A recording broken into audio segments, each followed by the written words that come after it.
Okay, good morning everyone. My name is Crystal Kate Water and I'm going to discuss validity.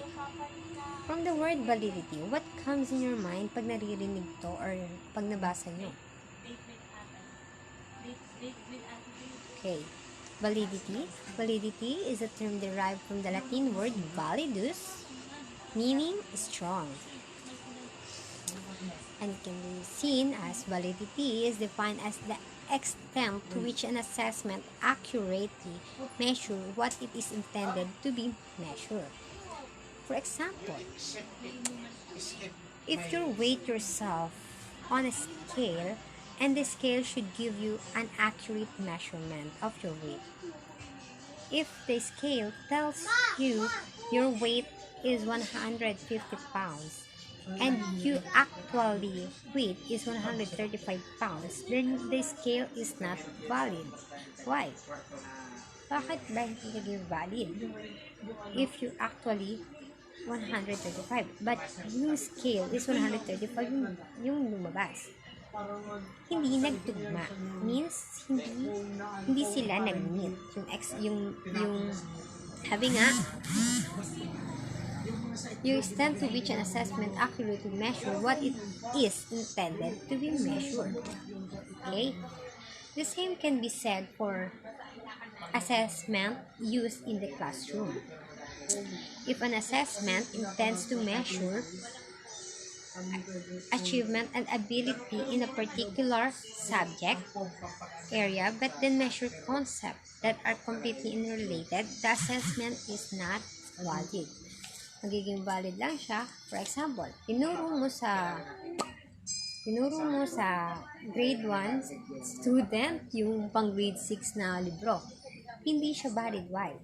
Magkakaroon siya ng problema dahil hindi naman kaya ng grade 1 student or grade 1 pupils yung nasa libro ng grade 6. Though, kaya nilang makinig, pero hindi nila maisasabuhay or maisa sa puso or mailalagay sa utak kasi hindi pa nila kayang i-adapt or ilagay sa utak nila yung pang ganung level. For example, sabi nga dito, an assessment is valid if it measures a student's actual knowledge and performance with respect to the intended outcomes and not something else. Sabi nga dito, for instance, a assessment purportedly for measuring arithmetic skills of grade 4 pupils is invalid if used for grade 1 pupils because of issues on content, test content evidence, and level of performance. Kaya ba nilang gawin yung mga bagay na ginagawa ng pang grade 6 pupils? Grade 4 pupils rather, pero grade 1 pa lang sila. Though kaya nila, pero hindi naman nila agad-agad mapipick up yung bagay na yon. So, there are two other sources of information that can be used to establish validity: criterion-related evidence and construct-related evidence that discuss Jean and Rachel Anasan. Thank you. Good day everyone, I'm Jean Christine Labrada at ang nakuha kong topic ay content-related evidence. What is content-related evidence?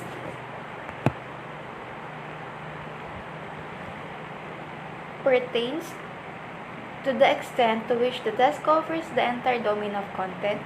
If a summative test covers a unit with 4 topics, then the assessment should contain items from each topic. This is done through educate sampling of content.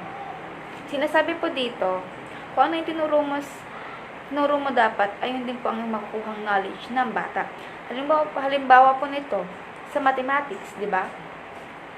Kung ano po yung formulang binigay mo sa students mo, ayun po yung susundin ng bata.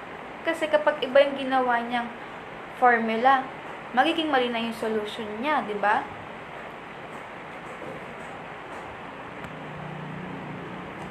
Face validity.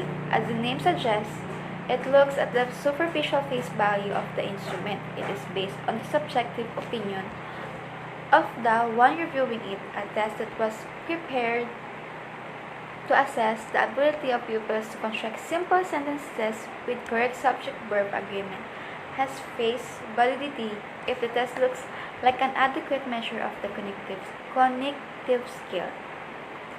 Dito naman po ay tinuturuan kung paano gumawa ang bata ng sentence pattern like subject-verb agreement.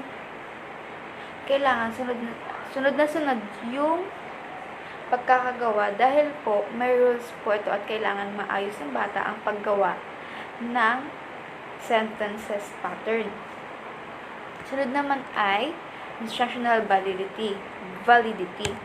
The extent to which assessment is systematically sensitive to the nature of instructional offer.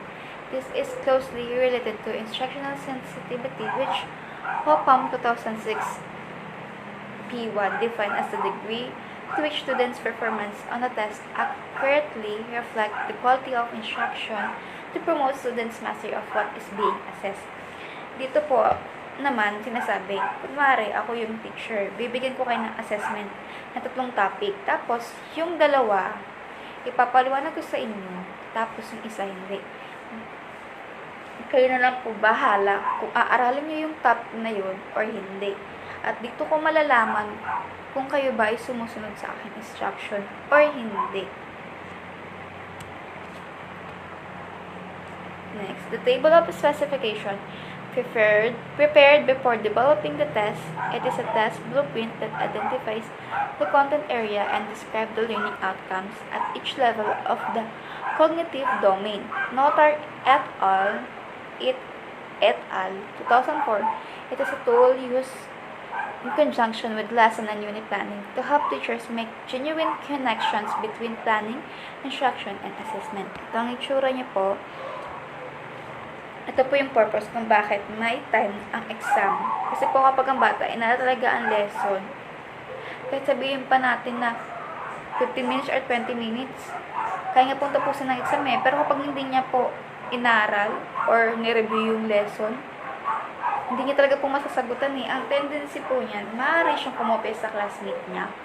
Or, ang gawin niya is ipapasa na lang niya yung test paper sa'yo na walang kasagot-sagot. Ayun po yung the 6 elements of TO5 development. Number 1, balance among the goals selected for examination. 2, balance among the levels of learning. 3, the test format. 4, the total number of items. 5, the number of items for each goal and level of learning. 6, the enabling skills to be selected from each goal framework. Next, time requirements for certain assessment tasks. The test items that demand higher order thinking skills obviously require more time to answer, whereas simple recall items entail the least amount. Nitko and Brookhart 2011 give the average response time for each assessment task as seen in table 4.2. Dito po nakalagay yung range kung ilang minutes lang yung exam. Example po, itong exam, kaya nga tapusin ng 15 minutes lang. Ibig sabihin po, hindi ako nang hula sa binigay kong oras sa inyo. Example, papayag na ako na yung essay mo 5 sentences lang. So kung nakinig talaga kayo, hindi na kayo gagawa ng madami pang pages ng sentence nyo para tumaas yung grading nyo. Doon po makikita kung marunong ka makinig sa instruction na binigay ko. Simple na lang yun na instruction, hindi mo pa maiintindihan, di ba? Syempre, yung mga top 1 nga, pag nag-exam, di ba? Kahit hindi yan nag-review. Kung alam niya talaga yung topic, mapapasa niya agad yung test paper niya, masasagutan niya agad. So, ayun lang po. Thank you. Good day everyone, I am Rachel Yasay from Edu 3C at ang napunta po report sa akin ay patungkol sa criterion validity. Ano nga ba ang criterion validity? It examines performance on some outcome measure. At ang criterion validity po ay tinatawag ring bisa ng pamantayan na kung saan meron silang sinusundan na pamantayan na kung paano nila mami-measure o masusukat ang isang kaalaman na isang tao sa isang sitwasyon.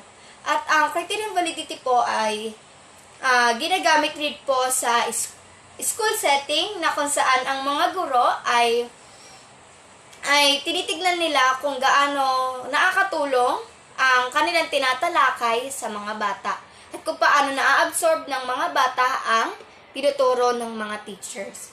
So, ang criterion validity po ay may dalawang uri na ang concurrent validity at predictive validity.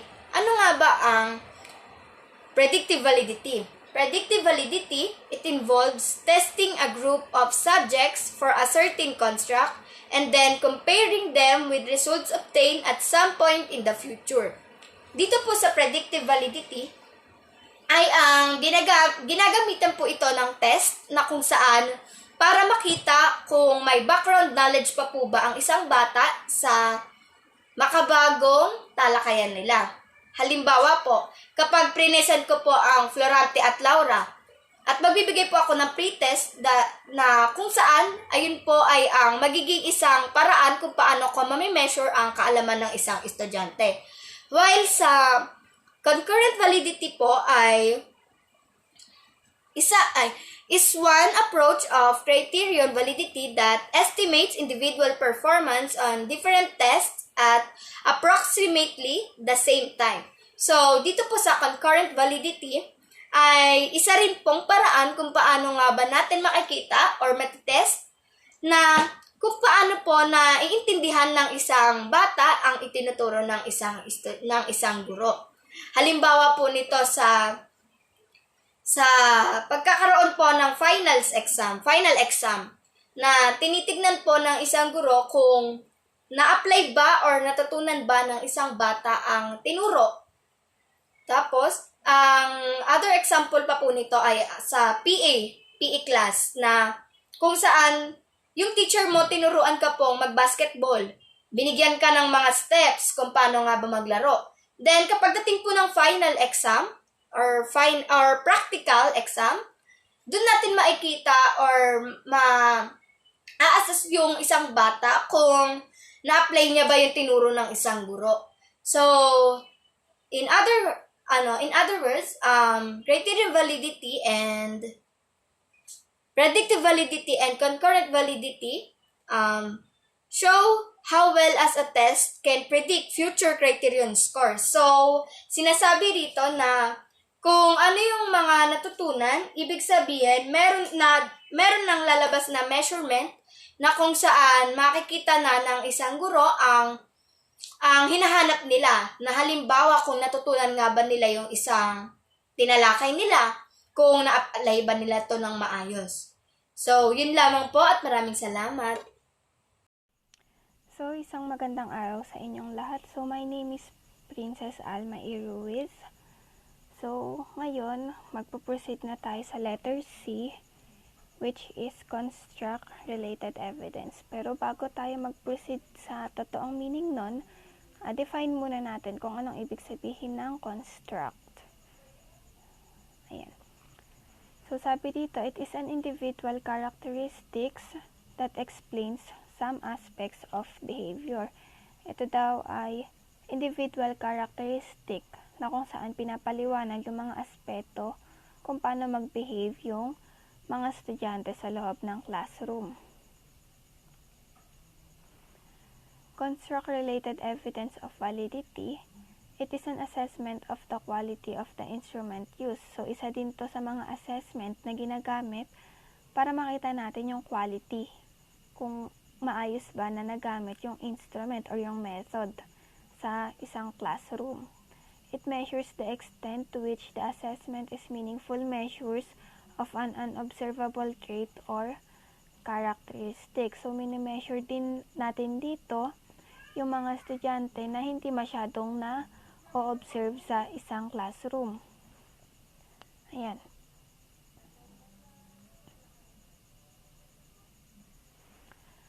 Ayan, so next, meron ditong 3 types of construct-related evidence. The first one is theoretical.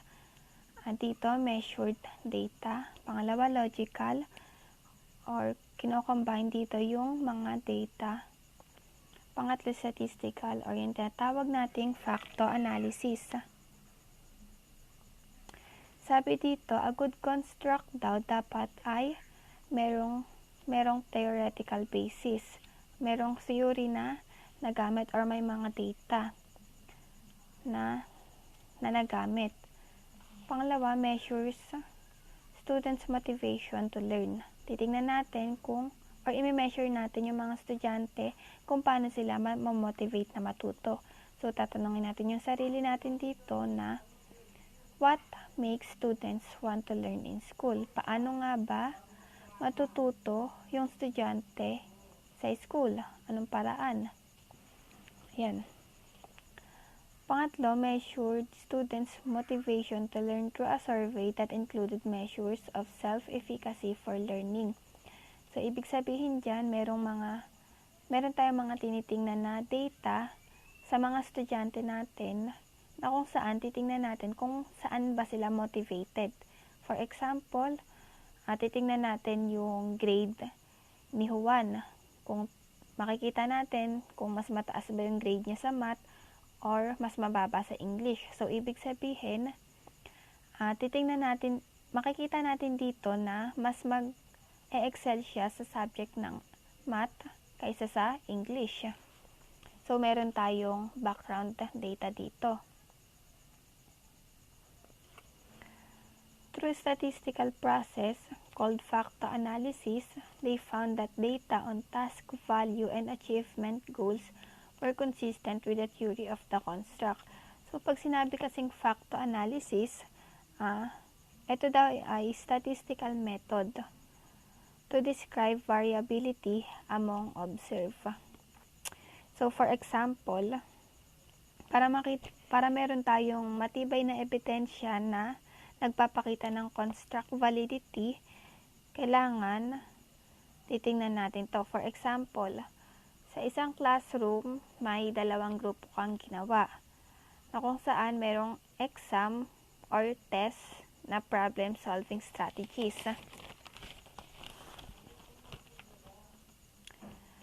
Ibibigay mo to sa dalawang grupo. Yung unang grupo, yung math specialized, at yung pangalawang grupo naman ay yung social studies specialized. If the math group perform better than the other group, kung yung math group mas nag-excel siya kaysa sa social studies group, so merong diyang pinapakita na construct validity. Nagpapakita yan na construct validity.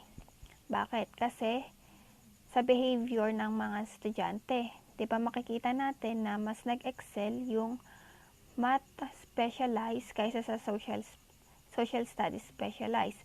Pero after being taught the construct, the same group of students are again assessed. So, pagkatapos ng exam na yon, i-assess mo ulit yung dalawang grupo na yon. Pag nabago yung score or mas pag nag-perform better yung social studies, pag umangat yung score niya kaysa sa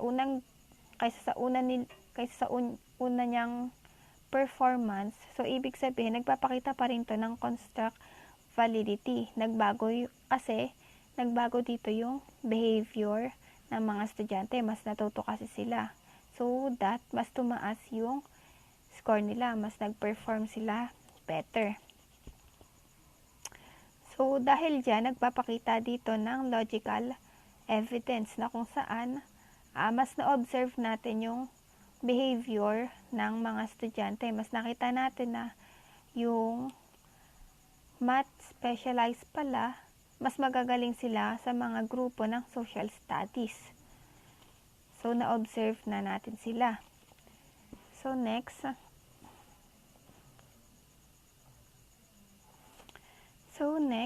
let's proceed sa two methods of establishing construct validity.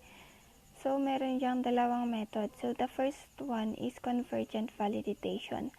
Sabi dito, occurs when measures of constructs that are related are in fact observed to be related. Pangalawa, divergent validation. Kabaliktaran naman siya nung isa, occurs when constructs that are unrelated are in reality observed not to be. So, for example, ang divergent validation ay ito, test administered to measure knowledge and skills and geometrical reasoning, which is far different from reading construct. So, meron ditong exam na ibibigay, geometrical reasoning and reading construct. So, magkaiba silang dalawa. So, makikita na natin dito na yung result, syempre, magkaiba. So, ibig sabihin, yung two construct na to ay kulang sa communality. Yung tinatawag dito ay discriminant validity or tinatawag nga nating divergent validation.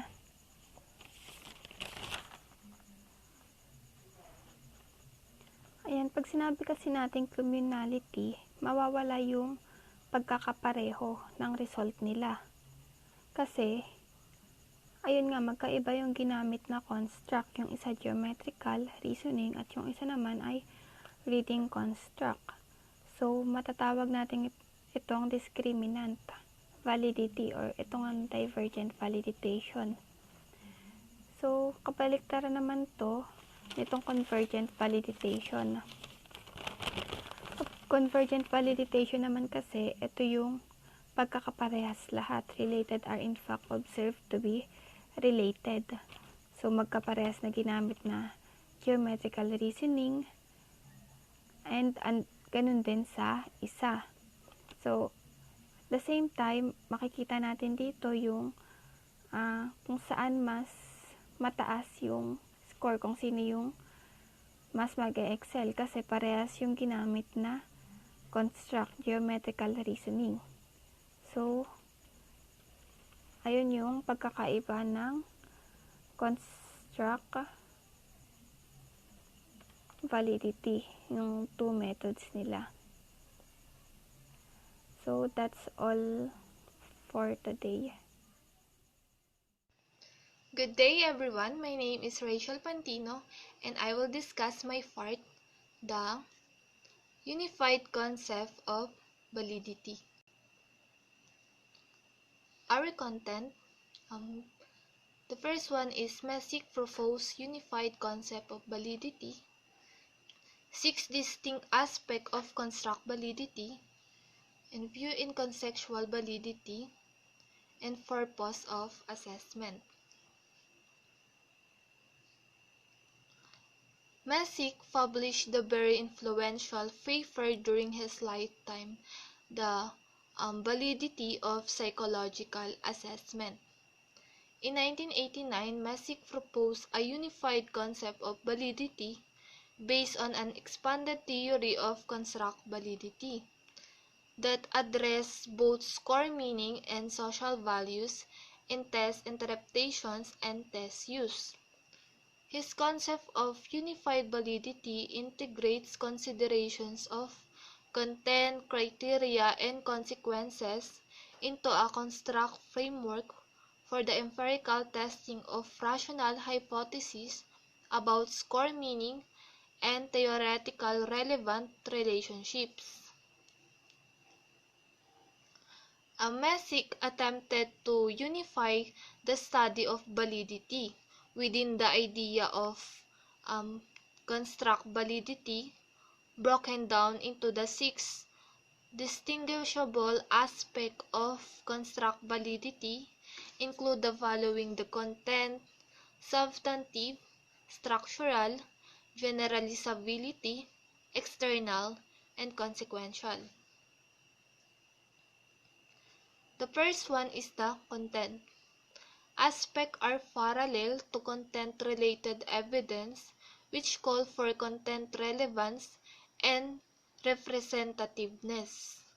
Sa content, from the word itself, kailangan yung content niya is may evidence. Kumbaga, kailangan related o connected yung tinuturo mo sa mga bata.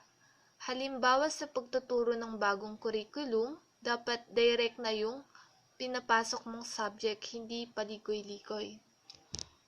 The next one is substantive.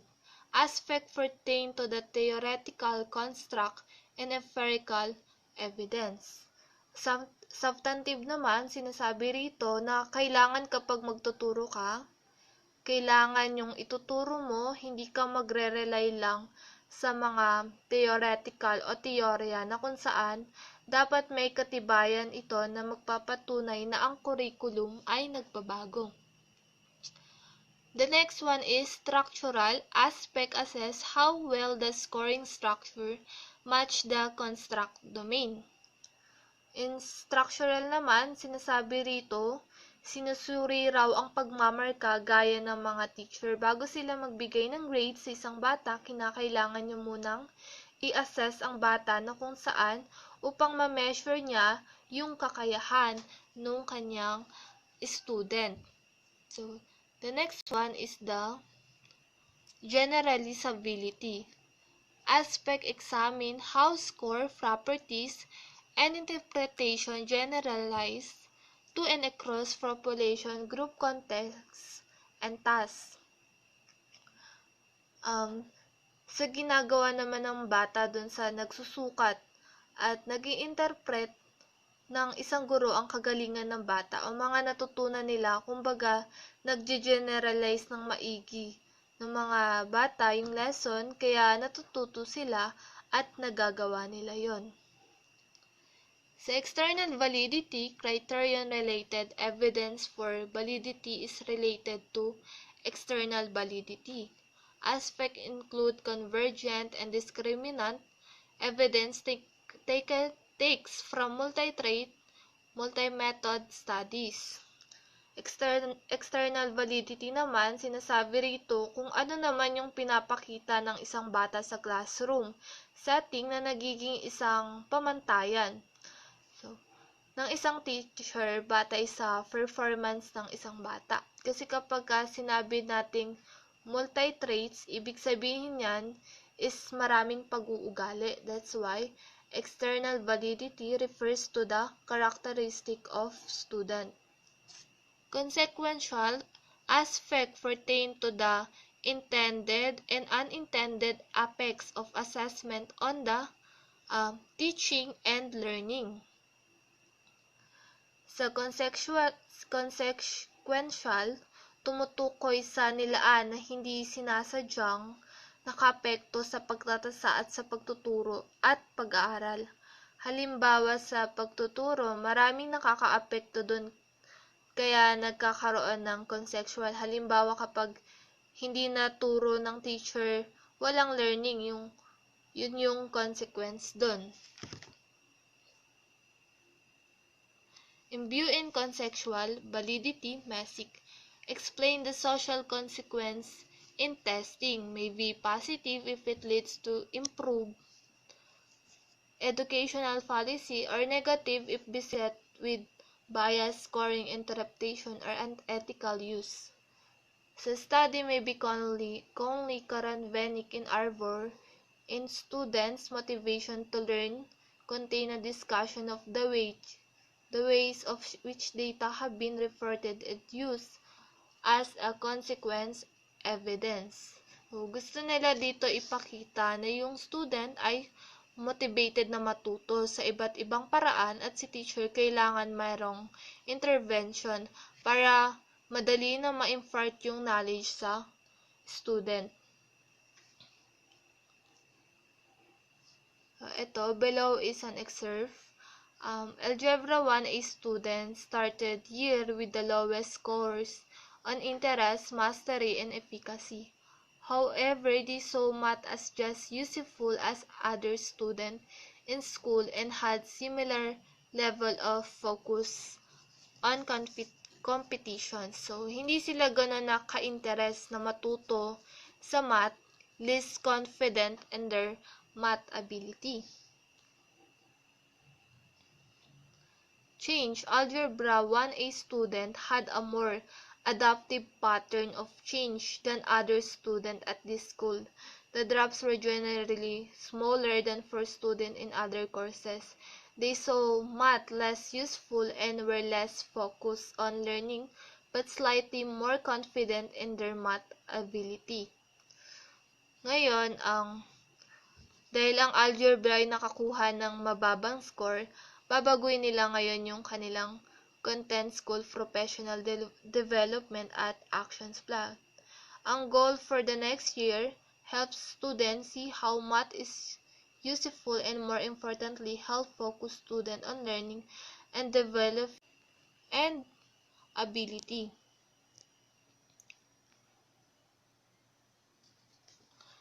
For alternative assessment, samples and wrote that such assessment appears to have strong consequential validity because they incorporate meaningful, engaging, and authentic tasks. In their study, student respondents perceive alternative assessment to be an accurate measures of student learning. They related alternative assessment to authentic tasks, hence found them beneficial and rewarding in the long run. So the example of this alternative assessment is portfolio involve the collections and organizations and ongoing reflections, analysis, and synthesis of student progress. This includes also the performance tasks that the student demonstrate the learning through the use of props or equipment. Their perceptions of conventional assessment. When we say conventional assessment, focus lang siya sa knowledge, include yung multiple choice, essays that focus on recalling. That's quite negative because the student response view testing as divorced from effective learning. Positive consequences were explained pertain how assessment directly impact of student and teacher. Teachers who often provide tests on identifications and enumeration encourage memorizations. So, the teacher's method may be used is lecturing when recalling of facts. When teacher provides problem-solving activities and performance assessment compel student to hone their skill. So, the method the teacher may be used, it can be oral questioning and performance tasks. So, when students are informed the standard and how they are to be assessed and graded, they assume a shared responsibility of the learning. When assessment is authentic and done with assessment can positively impact their motivations. The teacher-student relationship strengthened if the teacher provides feedback in the student performance. Now, the purpose of assessment. The purpose of assessment is to report grade. However, in the 21st century, alternative assessment that target a multiple intelligence. So we have a different intelligence and a different ways of learning. Dinedetermine dito yung strength and weaknesses ng student and will get accurate measures of student intelligence, observations, or data collections. We can determine which intelligence work for student.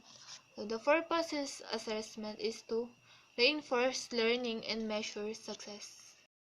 Good morning, sir. Good morning, classmates. I'm J. Marie Batang. Ngayon, talakayin natin ang validity assessment of method. Validity assessment of method developing performance assessment involves 3 steps. Define the purpose, choose the activity, and develop criteria for scoring. Define the purpose. Bilang isang teacher, ano nga bang purpose mo? Diba? Yung pinaka-purpose mo dito, yung may matutunan yung student mo. After that, magbibigay tayo ng activity para malalaman natin kung may natutunan ba yung mga student natin sa mga tinuturo natin. And then number 3, gagawa tayo ng criteria for scoring. Para saan nga ba to?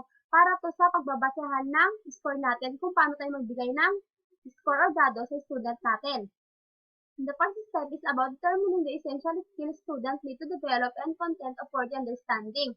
To acquire validity experience in terms of content performance assessment should be reviewed by qualified content experts in choosing activity. Moscal 2003 laid down 5 recommendations. These are intrinsically associated to the validity of assessment. Number 1, the selected performance should be reflect a valid activity. Dito daw, pag nagbigay daw yung teacher natin ng activity, dapat daw nagre-reflect daw na may natutunan sila. Hindi lang daw dapat natutunan, dapat daw pinapalagan din daw ng mga student yung activity na binibigay ng teacher nila sa kanila. Number 2, the completion of performance assessment should be provided variable. Pag sinabi kasi completion, di ba tapos na? Ibig sabihin nung natapos na kailangan meron silang natutunan at ma-appreciate nila yung experience ng performance nila. Number 3, the state of goal and objective should be clearly aligned with the measurable outcome of the performance activity.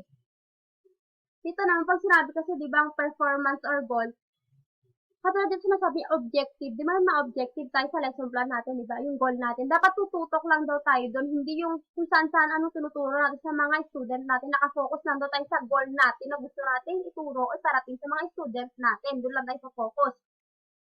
Dito naman sa number 4, the task should not examine extraneous or unintended variables. Sinasabi naman dito na ang gawain daw na activity ay dapat daw hindi sinusuri ng mga guro. Dapat lang daw ang sinusuri ng mga guro sa mga student ay yung natutunan nila ng mga tinuro natin. Kaya dapat hindi lang mag-focus yung teacher sa mga activity ng isang bata. Dapat daw nag-focus sila sa natutunan ng isang estudyante or bata. Number 5, performance assessment should be fair and free from bias.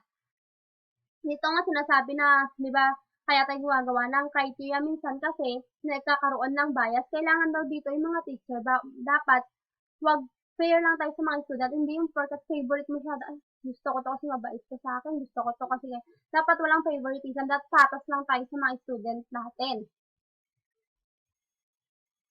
In scoring a rubric or rating scale, had to be created, teacher must exercise caution because distracting factor like student handwriting and neatness of the product affecting rating.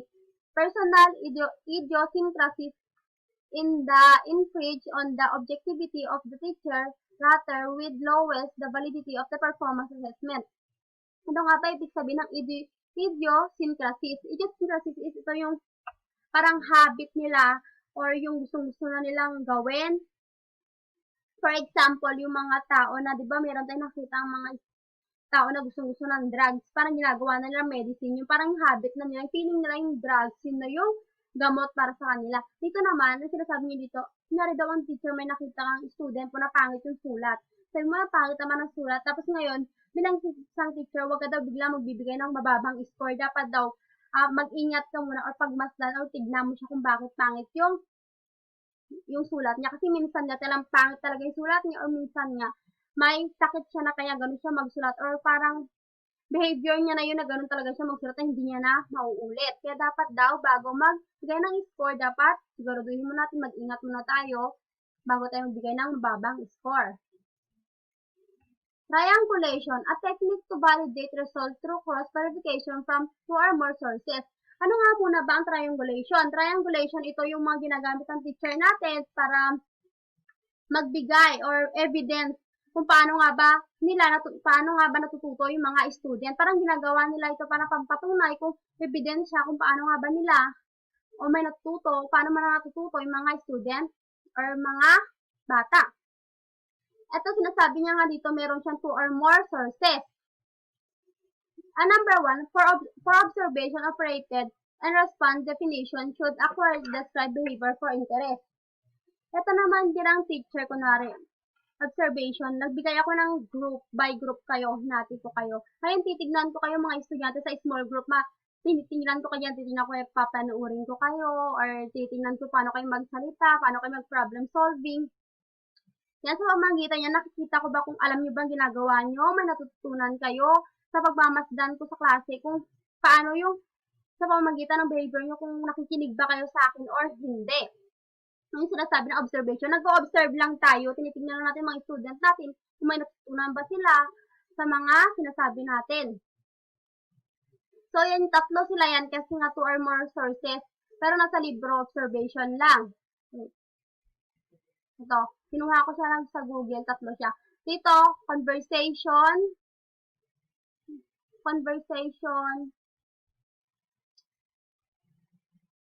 product, and observation.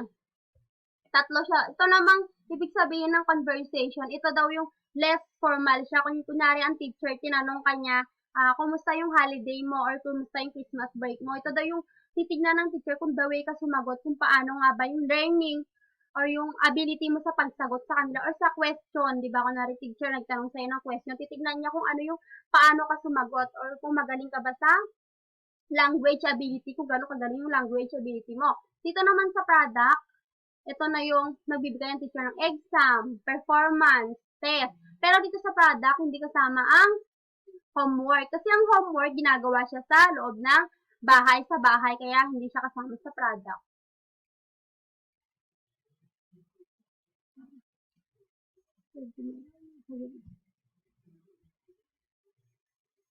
Okay?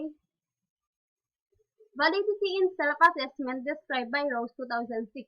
Agreement between self-assessment, rater, judgment, or per ranking. Dito naman daw yung kunwari, nag-report ka sa harapan, tapos yung teacher mo may sabihin niya sa'yo, ay, next time, medyo lakasan mo pa yung boses mo kasi masyadong mahina. Or minsan naman dito yung peer ranking natin, yan yung katulad yung ginagawa kay Miss Noemi, di ba? Meron dyan yung by group, tapos nibigyan natin ng ranking yung mga classmates natin, depende. So, kunyari, 5 kasi malinis, kasi magaling, malakas yung boses, yan, example niyan. Tapos ito naman, they should be taught how objectively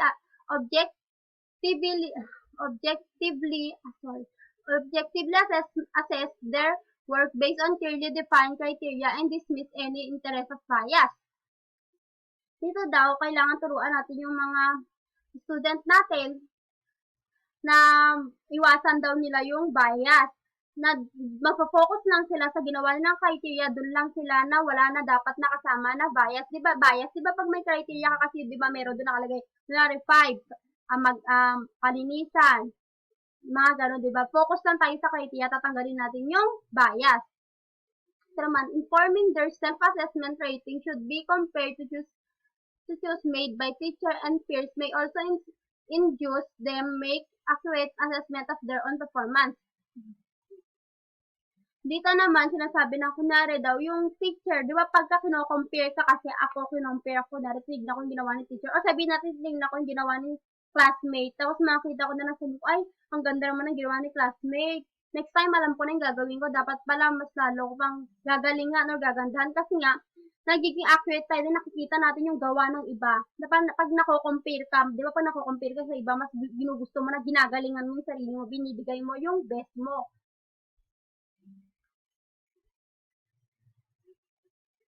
Teachers should use a wide range of assessment tools to be a complete profile of students' strength and weakness and intellectual achievement. Teacher may give multiple choice questions to assess knowledge, understanding, application of their theories.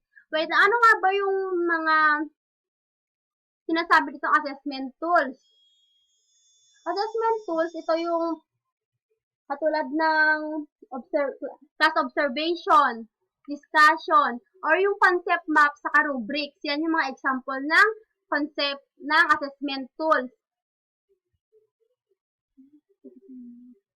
Direct method of assessment should be coupled with indirect methods such as student survey, interviews, and focus group, while direct assessment examine actual evidence of student outcome. Indirect assessment gather perspective data or feedback from student or other person who may have relevant information about the quality of learning process. Dito daw sa sinasabi niya dito, di ba, sa indirect assessment gather perspective from student or other person who have relevant information about the quality of learning process. Sinasabi niya dito, example ito na direct assessment exam. Sinasabi niya dito na nangyayari lang to sa school, kunwari sa classroom, kayo-kayo lang nandoon. Hindi, kayo lang yung parang kasama dun sa loob. Kayo lang, hindi pwedeng pupunta sa iba. Nakafocus na kayo sa classroom, sa teacher, sa kay student. Dito naman sa direct method, should be coupled indirect method such as survey. Dito naman, kahit sino ng tao, pwede ka mag-survey sa labas, sa loob ng classroom. Pinagkaiba niya yung isa, sa classroom ka lang babase, nandun ka lang sa loob. Tapos yung ito namang indirect method of assessment, yan ay lalabas ka na iba't ibang tao na yung pwede mong makausap or makasama. Na iba dito sa isa, doon ka lang yung kasama lang siya. Kunyari yung teacher mo, classmate mo, pwede lang mag-join, hindi pwede mag-join yung ibang tao sa loob ng classroom mo habang nagtuturo ka. Sa student, teacher, student, teacher. Pag doon naman sa isa naman, kahit pwede ka ng student, pwede na mag-join ng student at mga tao na nandun sa labas. Ayun lang po. Thank you po. Thank you, sir and classmate. Dumako tayo sa threats to validity. Miller, Lin, and Gronlund identified 10 factors that affect validity of assessment result. Number 1, unclear test direction. Gusto natin kapag magbabasa tayo ng test direction, yung talagang nauunawaan at naiintindihan natin. Nang sa gayon ay mabilis nating masagutan ng tama ang mga katanungan. Ngunit, kung hindi malinaw ang test direction, malaki ang tendencing magkakamali ang bata kasi nga hindi malinaw yung test direction. Number 2, complicated vocabulary and sentence structure. Kahit pa sabihin natin nga, nauunawaan natin yung wika, kung ito ay komplikado ang mga vocabulary at yung mga grammar ay mali-mali, hindi natin mauunawaan kung ano nga ba talaga yung nais iparating ng pahayag. Kaya naman kung komplikado ang vocabulary at mali-mali yung structure of sentence, makaka-apekto talaga ito sa validity of assessment result. Number 3, ambiguous statements. Iba naman ito sa number 2. Dahil dito sa number 3, hindi malinaw ang statements na nais iparating. Tama ang vocabulary, tama ang structure, ngunit hindi malinaw yung nais iparating. Kaya naman, ang mag-aaral ay magkakaroon ng maling pangunawa o mamamali sila ng unawa. Kaya iyon ay labis na makaka-apekto sa validity of assessment result. Number 4, inadequate time of limit. May isang guro na nagbigay ng 5 minutes para masagutan ang 20 items na calculus. Sa tingin niyo ba ay masasagutan ito ng mag-aaral? Kung matalino ang mag-aaral, masasagutan niya ang 20 question na iyon sa loob lamang ng 5 minutes. Ngunit kung ang estudyante ay mababa o hindi naman ganoon kataas ang IQ, hindi niya masasagutan ng maayos yung test. Kaya kung kapos sa time na kung nagbibigay ka lagi ng kapos na oras o palugit, makaka-apekto talaga ito sa validity of assessment result. Number 5, inappropriate level of difficulty of test item. Nagpa-quiz o nagpa-exam ka ng napakahirap. Gayon ay alam mo naman ng estudyante mo ay hindi ganun katalino.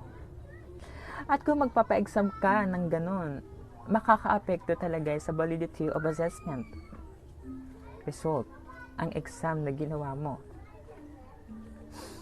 6, fully constructed test item.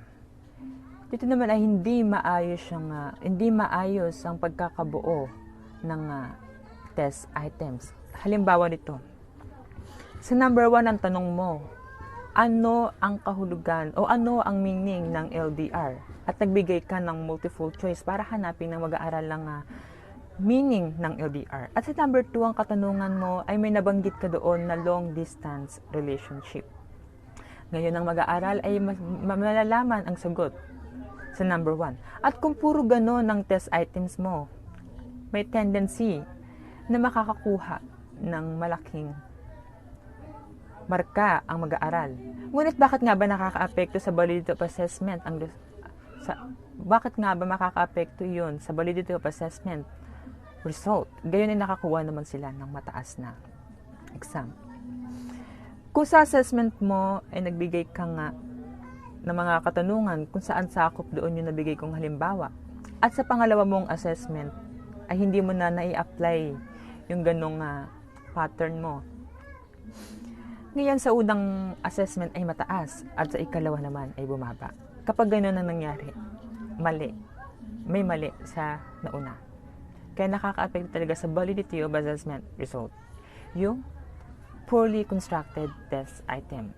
Number 7 is inappropriate test items for outcomes being measured.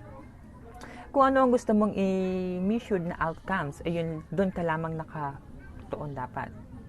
Kung gusto mong paglalapat, na gusto mong masukat yung kakayahan nila sa paglalapat, hinggil doon sa topic. Sa paglalapat ka lang dapat naka-focus. At kung magbibigay ka man ng mga tanong sa test item na mayroong kinalaman sa pag-unawa, kailangan higit pa rin doon yung paglalapat kaysa sa pang-unawa. Number 8, short test. Kung gusto mong sukatin ang kaalaman ng mag-aaral mo hinggil sa iyong tinalakay, ang nangangailangan ka ng mahabang pagsusulit at hindi ng short test. Number 9, improper arrangement of test item. Maraming mga guro ang naglalagay agad ng tanong sa pinakauna na mahihirap at sa dulo madadali. Kung puro ganon ang arrangement ng items, makaka-apekto talaga ito sa validity of assessment result. Bakit? May mga mag-aaral na inuuna talagang sagutan ang mga unang katanungan kahit na mahihirap na ito kumpara doon sa pinaka-madadali. At kung puro ganon ang arrangement of items, malaki ang tendency na maraming hindi masasagutan ang mga bata. Kaya kung improper arrangement of items, nakaka-apekto talaga ito sa validity of assessment result. Number 10, identifiable pattern of answer. Marami mga bata ang nagsasagot ng A sa number 1 A, sa number 2 B, sa number 3 C, number 4 D. Bakit nga ba ganun ang laging sinasagot ng bata? Dahil meron sila mga kakilalang mga guro na ang pattern of answer ay number 1A, number 2B, number 3C, number 4D. At kung puro ganun ang pattern of answer ng guro, hindi na babasahin ng mag-aaral ang mga question dahil alam nila ang pattern of answer ng guro. Ngunit bakit? Nakaka-apekto sa validity of assessment result. Ganyan, nakakuha naman sila ng pataas na marka o na grado. Pwede rin score. Kagaya lang ito sa number 6. At yan nga ang 10 traits to validity. At ang 4 dito o ang pinakaunang 4 dito ay na-apply o nalalapat sa traditional tests at sa performance assessment.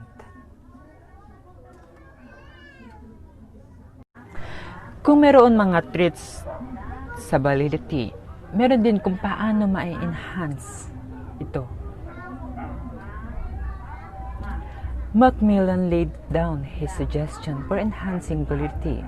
These are follow as other to judge the clarity of what you are assessing. Kung sa tingin mo ay hindi ka sigurado sa iyong pina-assess, pwede kang magtanong nang sa gayon ay malinawan ang iyong pina-assess o maging malinaw ang iyong pina-assess. Kung magtatanong ka man ay hindi naman ito kabawasan sa iyong pagkatao, bagkus nga makakatulong pa ito nang sa gayon ay ma-enhance ang validity. Next, check to see if different ways of assessing the same thing give the same result. Kung mag-iiba ka man ng ways of assessing, kailangan mo maging mapanuri kung ang iyong pag-iiba ba ay nakatulong o hindi. At kung hindi man, ay kailangan mo pa rin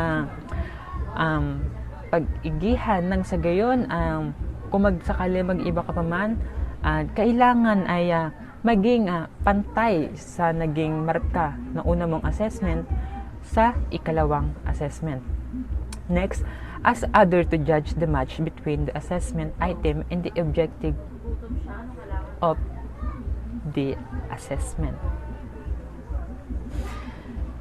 Kung kailangan mo ring humingi ng tulong sa iba nang sa gayon ay kung ang iyong pina-assess ba ay nandoon ba ang mga objective mo. Kung ang objective mo ay kailangan lumawak ang kanilang kaalaman. At ang iyong objectives ay kailangan mismo nandoon sa assessment na iyong ipagagawa. Next, compare groups known to differ on what is being assessed. Bibigyan ng pagsusulit ang dalawang grupo nang sa gayon ay malaman kung ano nga ba ang magiging assessment batay sa kinalabasan ng exam. Sunod, prepare a detailed table of specification. Nangangailangan talaga ng detailed na table of specification. Ano nga ba ang table of specification? Yan. Kaya yung makikita ay may mga bilang dyan na kinalalagyan ng bilang no 1, 2, 3, 4, 5, and 6.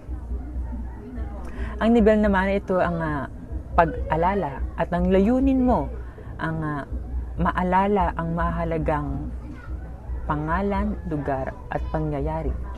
Sa paggawa ng exam ay hindi lang ito basta-basta ginagawa. Pagpos ito ay merong mabubusising paraan. Kagaya na lamang ng 1, 2, 3, 4, 5, 6, 7. Kailangan ang mga tanong diyan ay nasa nivel ng pag-alala. Halimbawa sa number 1, kailangan ang tanong ay sino ang pangunahing tauhan sa kwento? Dahil sa number 1 ay sakop siya ng pag-alala. At ang layunin mo doon ay maalala ang mahalagang pangalan. Kagaya nito ng pag-unawa na nasa bilang naman ng 8, 9, 10, 11, 12, 13.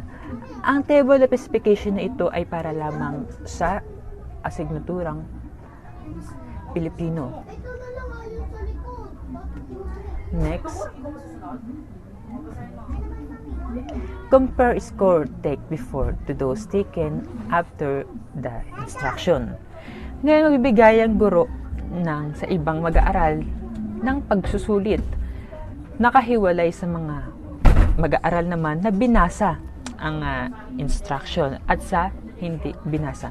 Ngayon, paghahambingin ang naging resulta. Next, compare predicted consequences to actual consequences. Kung nagtatalakay ka o kung sa assessment mo, ang iyong kutob ay ang iyong kutob o yung ini-expect mong mangyayari ay makakakuha sila ng mataas na marka. Ngunit sa totoong o sa actual na consequences ay hindi ito nangyari. Ngunit magbabahala kasi pwede naman pagkumparahin at kapag dahil nga minsan natututo tayo sa ating pagkakamali. At kapag natuto ka na, maaari nang ma-enhance ang validity. Next, compare scores on similar but different traits. Kinukumpara ang score, ngunit sa iba't ibang katangian. Dahil alam naman natin ng mga mag-aaral ay may mga kanya-kanyang mga pag-uugali. Next, prefer adequate time to complete the assessment. Ito yung kagaya ng sinabi ko kanina na kailangan merong sapat na oras sa assessment. Hindi yung kapos. Kasi sa pagkapos, makaka-apekto siya sa validity of assessment result. Next, ensure appropriate vocabulary and sentence in structure and item difficulty. Kagaya ng sinabi ko kanina, napakahalaga ng napakahalaga ng tamang vocabulary at sentence nang sa gayon ay maintindihan ng mga mag-aaral kung ano nga ba ang nais iparating ng isang pahayag. Next, ask easy question first. Kagaya rin ng sinabi ko kanina, na kailangan pag magpapatest tayo ay unahin muna natin ang mga madadali bago ang pinaka mahihirap. Next, use different methods to assess the same thing. Yan. Hindi lang dapat tayo nakatutok sa isang method dahil kailangan din natin magbago. Sunod, use only for intended purposes. Kung magbabago ka man, kailangan ito ay intended purposes. Hindi lang yung trip lang na baguhin. At naway, may natutunan kayo sa topic na ito. Ang salamat sa pakikinig.